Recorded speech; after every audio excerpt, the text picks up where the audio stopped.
hacia finales del siglo XIX, que es como comienza esta historia en México, ¿sí? Porfirio Díaz, ¿sí? Que hace toda esta construcción o expansión de los ferrocarriles, ¿verdad?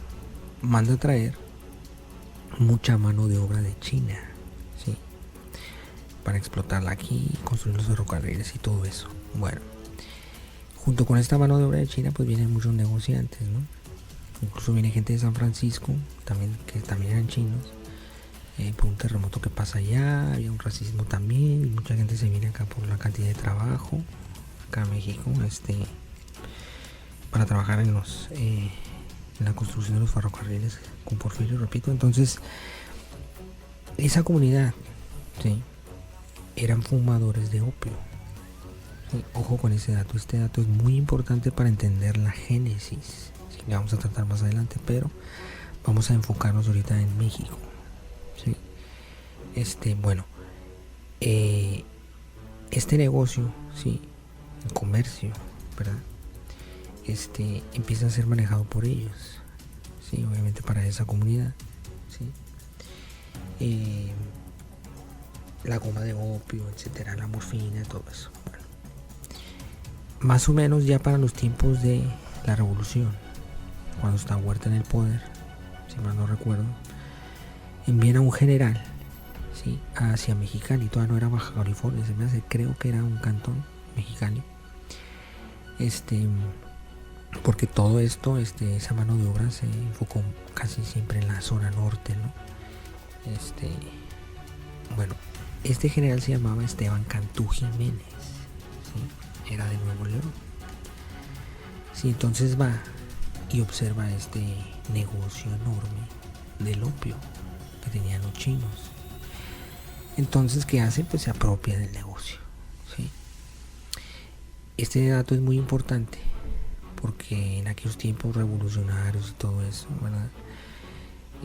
Para formar ejércitos, el primer requisito que se necesita es dinero, bastante dinero, ¿sí? Dentro de estas fuerzas que se pelearon en la revolución, pues recibían sueldo también, ¿sí? Intervinieron las potencias extranjeras, pero bueno, ese es otro tema. Una vez que se instala este general Esteban Cantú Jiménez, ¿sí? En Mexicali, bueno, ese dinero no solo servía para satisfacer sus placeres mundanos, ¿sí? No, ese dinero se utilizó precisamente para crear toda la estructura del ejército, ¿sí? O bueno, reforzarla, como quieran llamarla, ¿no? Porque creada pues ya estaba. Es decir, ese dinero se utilizaba para los sueldos de los militares, se utilizaba para vehículos, para armas, para uniformes, para oficinas, para todo. Es decir, ¿sí? El ejército mexicano nace con el dinero del narcotráfico. Toda la estructura actual nace del dinero del narcotráfico. Y eso es muy importante también para lo que pasa en los años 40. ¿Sí? Bueno, pero no nos adelantemos tanto. Bueno, este general Esteban Cantú Jiménez se empieza a hacer con bastante poder debido a este negocio que le expropia a los chinos, ¿verdad? Y empieza a extender pues a otras cosas como el juego, como la prostitución, el alcohol, que también se prohibió también. Y pues toda esa zona, ¿no? Ciudad Juárez también fue otro epicentro de esto, de esta red. En Tamaulipas, en Torreón, creo, también. Entonces empieza a comerciar el opio, ¿sí? La goma de opio, la dormidera, la morfina, la heroína, ¿sí? Incluso en Mexicali se funda el barrio chino, ¿no? Que es la chinesca, ¿sí? Porque ellos eran los grandes consumidores de este producto, ¿no? Y los norteamericanos. Entonces pasaban toda esa gente que está en San Francisco, ¿sí?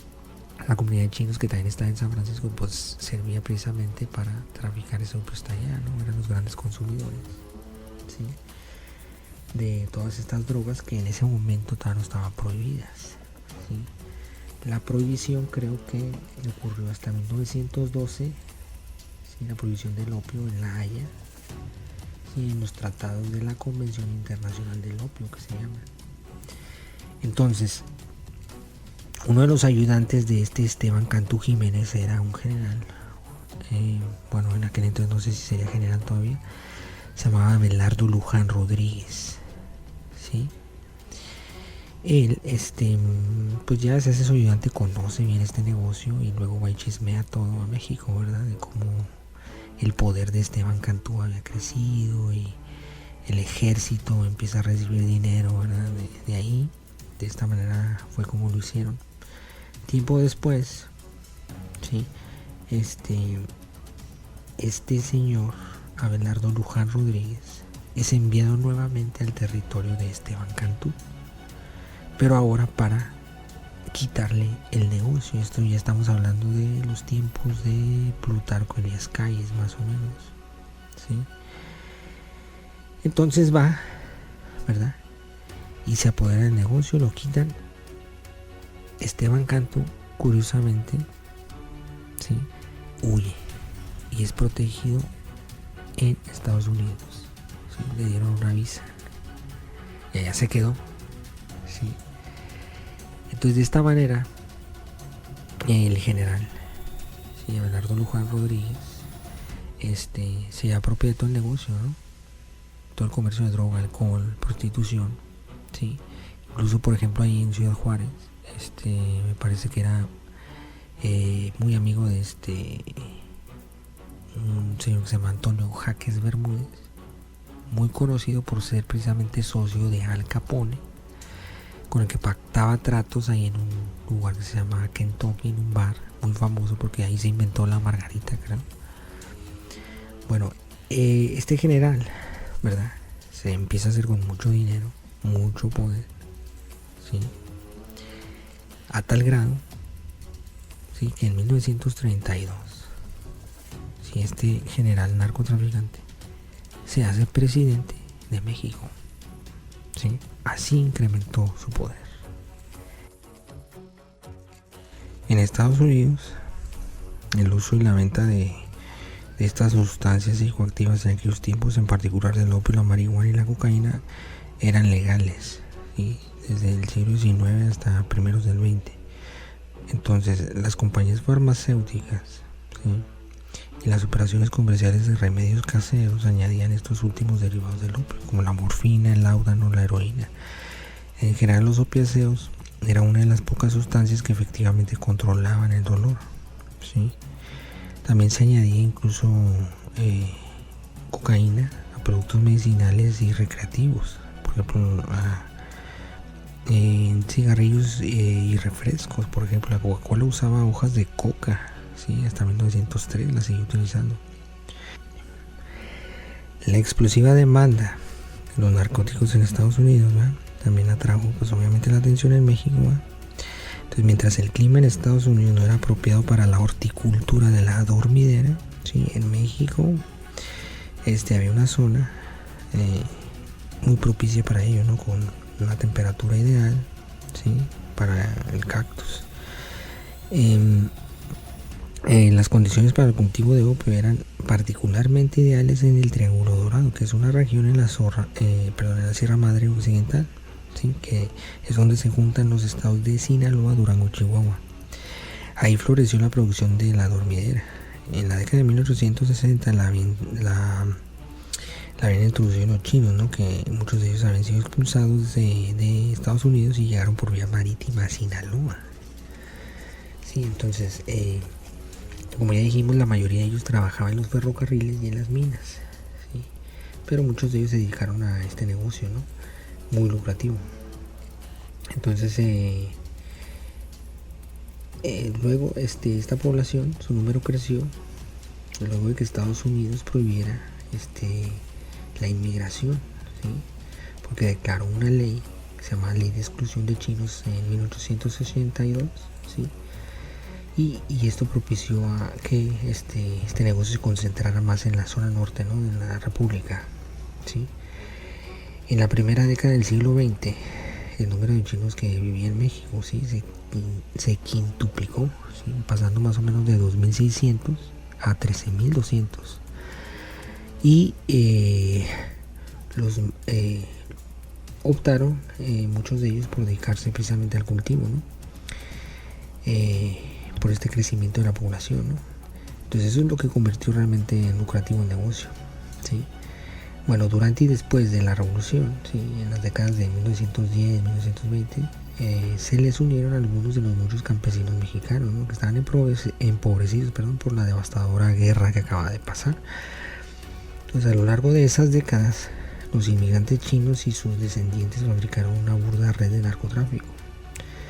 Luego de cosechar la dormidera y extraer la goma, que es como una pasta de látex, ¿sí? Que se extrae de la cabeza de la planta, llevan el opio en bruto o cocido a traficantes chinos en Estados Unidos, sobre todo en Los Ángeles, ¿sí? Por medio de una serie de puestos comerciales, ¿sí? En pueblos entre Sinaloa y la ciudad y las ciudades de la frontera, ¿no? Del noroeste, sobre todo de México, principalmente Tijuana, ¿sí? Aunque Ciudad Juárez también. Más y más campesinos mexicanos, citadinos de clase media, algunos mercaderes adinerados, le entraron a este negocio. Era fácil meterse, ¿no? No había costos iniciales significativos, ¿sí? Tampoco había peligro significativo en aquel tiempo. Había lugar para todos, ¿sí? No había ninguna necesidad de violencia, ¿sí? Para ganar dinero, pues, como ahora, ¿no? Se ha vuelto más competitivo. Entonces, mucho de este comercio precisamente se hacía con el sistema ferroviario, ¿no? Sí, así fue como el opio se colaba fácilmente por las rutas más concurridas, ¿no? Los 3 puntos de paso más cercanos, ¿sí? Al semillero montañoso de Sinaloa, pues era Tijuana y Mexicali. Y Nogales también, ¿sí? También se crearon canales en el centro del país, ¿no? Por ejemplo, en Ciudad Juárez, ¿no? Justo debajo de Nuevo México y Texas, ¿no? Y más al este crecieron puntos de tránsito entre pueblos medianos esparcidos a lo largo del río, como Nuevo Laredo, Reynosa, ¿sí? Nuevo Matamoros, ¿sí? Allá por el Golfo de México. Entonces, no todas las drogas producidas en México cruzaban la frontera. Algunas estaban destinadas al consumo local, ¿sí? Durante el siglo XIX y principios del XX, los psicoactivos eran, pues, habituales, ¿no? Ya sea por razones médicas o por razones recreativas, ¿sí? Fumar opio, ¿sí? Ante todo, pues era un pasatiempo, ¿no? de la minoría china, ¿no? La morfina, la heroína y la cocaína atraían a los artistas o intelectuales burgueses, ¿no? Y la marihuana, pues era para los pobres, ¿no? Pero el uso de drogas, pues no era un fenómeno masivo, ¿no? Como lo es ahora. Los niveles de ingestión no se acercaban ni remotamente a los que hay ahora en Estados Unidos, ¿no?